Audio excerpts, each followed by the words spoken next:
සාදුකාරයක් දෙන්න. සාදු. දැන් අපේ මේ අද බුද්ධ භූමි වන්දනාවේ දසවෙනි චාරිකාව තමයි අපි මේ ස්ථානට ඇවිල්ලා තියෙන්නේ. මේ ස්ථානයේ තියෙන වැදගත්කම කුමක්ද කියලා මම මීට කලින් මේ අයට අවස්ථා කීපකදී දැනුවත් කරලා තියෙනවා.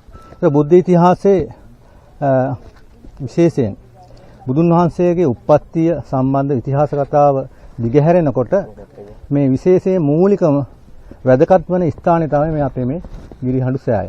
මේකට නම් තුනක් තියෙනවා. ගිරිහඬු සෑය, හිරිහඬු සෑය, සිරිහඬු සෑය.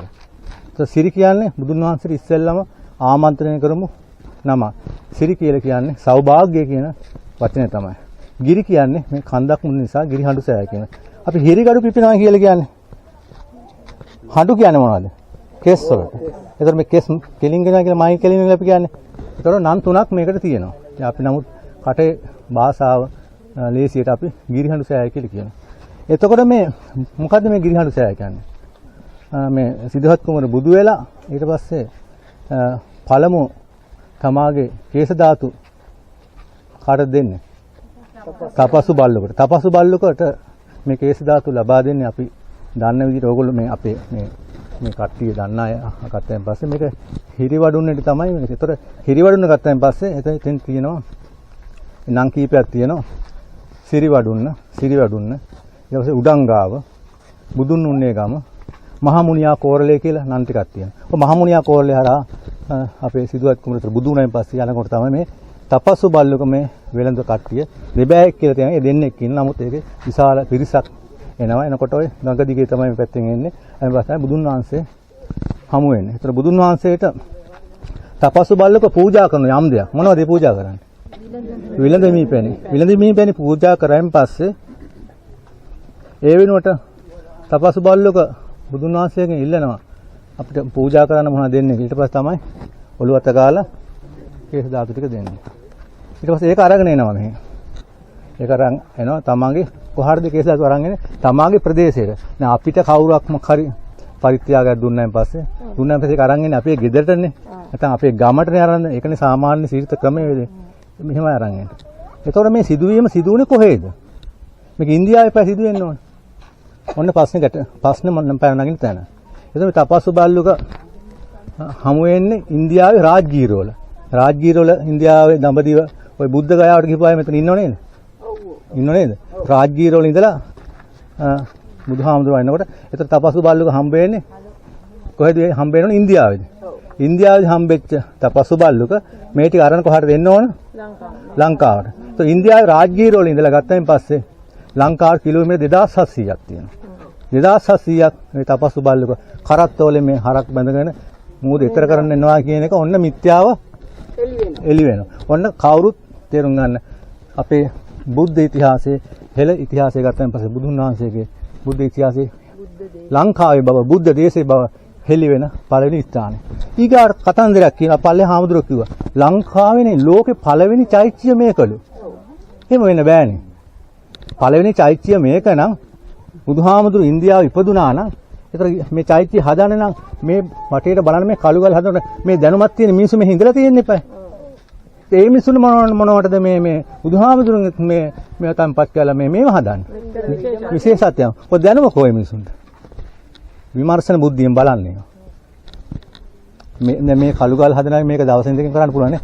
ඒතර ඉතිහාසෙම කියනවා බුදුන් වහන්සේගේ කේස් ධාතු නිදාන් කරපු චෛත්‍ය ලංකාවේ ලෝකෙම පළවෙනි චෛත්‍ය මේ ලංකාවේ මෙතනලු. වෙන්න බෑනේ මම. නමුත් සත්‍ය ඒකයි. ඒතර මේක බුදුහාමුදුරු ඉන්දියාවේ ඉපදුනා. මේ කතාව සම්පූර්ණ මිත්‍යාව බොරුවක් බව දැන් හෙළියට. ඒ කියන්නේ බුදුන් වහන්සේ මේ හෙළේ බව 100%ම ඔප්පු වෙන ස්ථාන තමයි මේක. ඒක මම කලින් ඉඳලම කිව්වට. දැන් ඉන්දියාවට දැන් ගියා. දැන් මම තුන් පාරක් ඉන්දියාව ගිහින් ගවේෂණය කරා. ඔක්කොම බැලුවා. එහෙම නැත්නම් මෙතන ගිහිප් කට්ටියත් ඉන්නවනේ අපේ මහත්තුරු නෝනලා. එතකොට ඒක හරි. ඒකත් එහෙම උනායි කියමු දැන්. ඉන්දියාවේ ඉඳලා තපස්සු බල්ලුක ගිරිහඬ මේ කේසාට අරන් ආවා. අරන් ආවෙන් පස්සේ එතන මෙහෙ මිනිස්සුනේ මේක හදන්නේ. මෙහෙ මිනිස්සු හදන්න මේ තාක්ෂණය මේ චෛත්‍යයක් හදන්න මිනිස්සු දැනුමක් තියෙන බෑ. ඒ දැනුම තියෙන කේසට බුදුහාමුදුරේ දන්නෙත් නෑනේ කට්ටිය. එදා හිටිය හෙළයා දන්නේ නෑ මේ කතාව. දැනගන්න එපා. මේක පිළිගන්නේ නම් විමර්ශන බුද්ධියක් තියෙනවා. විමර්ශන බුද්ධියක් කියන්නේ ඒ කියන දේ විමර්ශනය කරන ඇත්තක්ද බොරුවක්ද කොහොමද ගවේෂණය කරන්නේ. ඒක බොහෝ අය මේක අර කියු ගමන් මෙතනින් ප්‍රතික්ෂේප කරනවා. ඒක හෙළයක් වශයෙන් ගත්තයින් පස්සේ බෞද්ධයෙක් වශයෙන් ගත්තයින් පස්සේ සසර පුරුද්ද හුරුව පින තියෙනම් විතරයි මේක තේරුම් ගන්න හැකියාව තියෙන මාත්මනවා. එහෙම නැත්නම් මේක තේරුම් ගන්න බෑ. ප්‍රතික්ෂේපම වෙලා දෙනවා. ඔක තමයි ඇත්ත කතාව. ගැරඩින්ද භූමි තෙල් ගහපු ගමන් දුවනවා. ඒක අදාළ නැහැ. මොකද ලංකාවේ බොහොම පොඩි කොටසක් තමයි මේක ඇත්ත කතාව දරන අපි දැන් මේ කොටස ගත්තාම මේක ප්‍රශ්නයක් නෑනේ. එතකොට පළවෙනි කාරණේ තමයි බුදුන් වහන්සේ මේ හෙළේ බව මේ ඉපදුණු කෙනෙක් බව හෙළි වෙන පළවෙනි සාක්ෂිය තමයි බුද්ධ ධම්ම විතරයි. තමයි මේ මෙතන මේ හෙළි වෙන්නේ. ඒතර ඒ කේස ධාතු මෙතන නිදන් කරලා මේක හදනවා. ඒතකොට හදනකොට එදා හිටපු හෙළය එදා හිටපු මිනිසුන්ට මේක ඕනකමක් තියෙන විශාල මොකද මේ බලන වටේට කළු ගාල්. තාප මේ කළු ගාල් හදන්න මේ අද මැෂින් වලින් හදන්නත් අවුරුදු ගාණක් යනවා. අවුරුදු ගාණක් ගියත් දන්නේ නැහැ. ඒකට දැඩි ශ්‍රද්ධාවක් භක්තියක් අනිවාර්යෙන් තියෙන්න ඕන හදන්න. ඒක ශ්‍රද්ධාවක් භක්තියක් තියෙන කවුරු වෙනද? අපේ හෙළේ අපේ බුදුන් වහන්සේ කෙරේ.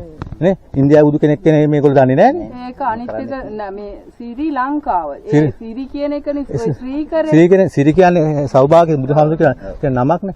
ඔය කියන කතන්දර ටික මේ ඉතිහාසය අවුරුදු ගාණක් ගවේෂණය කරනකොට පොතපත කියවන ත්‍රිපිටකයේ සූත්‍ර ධර්ම වල තියෙන අටුවාවල. අන්න අටුවාවට කියවන ලස්සනම ඉතිහාසය ගලාගෙන යනවා. ලස්සන දිගහැරලා යනවා. ඒක කියවන්නේ නැතුව පොතපත කියවන්නේ නැතුව මොකක්වත් කියවන්නේ නැතුව මේවා ගැන හොයන්න ගියොත් මාසේ මේ මොකද අඤ්ඤම්. ඕක තමයි ඇත්ත කතාව. ඉතිහාසය ගත්තන් පස්සේ බුද්ධ ඉතිහාසය අපේ හෙළ ඉතිහාසය බුදුන් වහන්සේ මේ ලංකාවේ කියන පළවෙනි සාධකය පළවෙනි සාක්ෂිය හෙළි වෙන එකම ස්ථානය තමයි ගිරිහඬු සෑය, සිරිහඬු සෑය, හිරිහඬු සෑය. ඔන්න නම් තුනම කිව්වා මම. ඔය නම් අපි නිතර භාවිත කරන ගිරිහඬු සෑය කියලා තියෙනවා. එතකොට ඊට පස්සේ මේ අවස්ථාවේ වටේට වින් තියෙන පුරාවිද්‍යාරක්ෂිත කියන රහතන් වහන්සේලා වැඩ සිටිනවා. ඒක ඔය කියන කාලේ ඉඳලාම රහතන් වහන්සේලා වැඩ සිටින්නේ.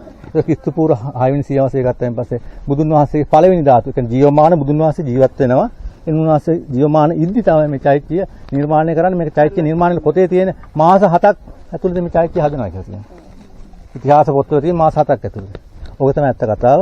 ඉතින් මට හෙලි කරන්න තියෙන්නේ ඔන්න ඔය කතාව. මේක ලෝකයේ සියලුම බෞද්ධයන් සහ ලාංකික සියලුම බෞද්ධයන් මේ ස්ථානට ඇවිල්ලා වැඳ පුදා ගන්න. ඒතර මෙන්න මෙතෙන්ට මෙහෙම මොනේ කොහමද? කිලෝමීටර් 2700ක් ඔය තපස්සු බල්ලුක මේ කරත්තක් දක්වගෙන මේ මූදත් තරණය කරලා එන්න පුළුවන්ද කියන එක සාමාන්‍ය පොඩි ළමයෙකුට චූටි ළමයෙකුට තේරෙන මේක මිත්‍යාව බොරුවක් එහෙම කරන්න හැකි බැරි බව.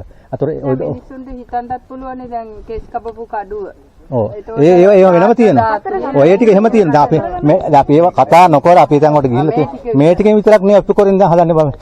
මේ ටිකෙන් විතරක්. ඒගොල්ලොම කියනවා ලෝකේ තියෙන පැරණිම චෛත්‍යවල.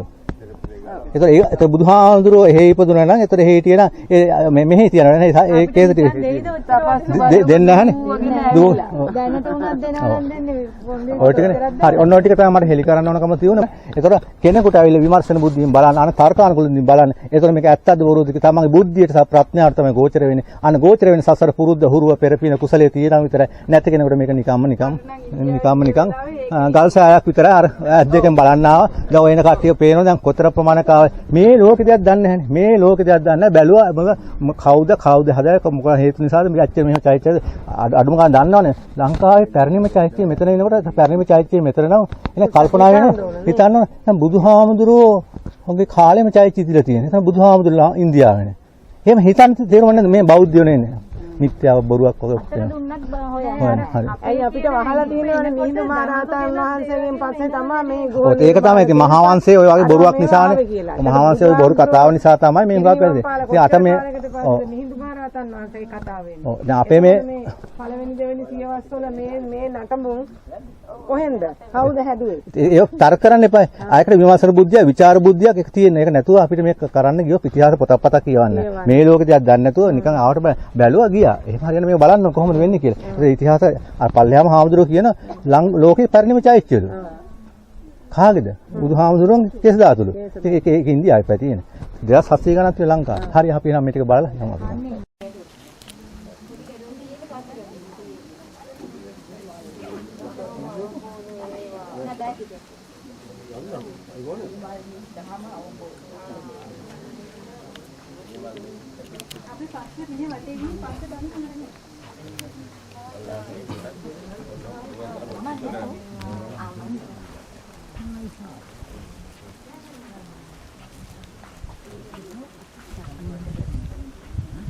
මේ පහන් පත් උරන් මේ කවුරුවත් තියෙනවා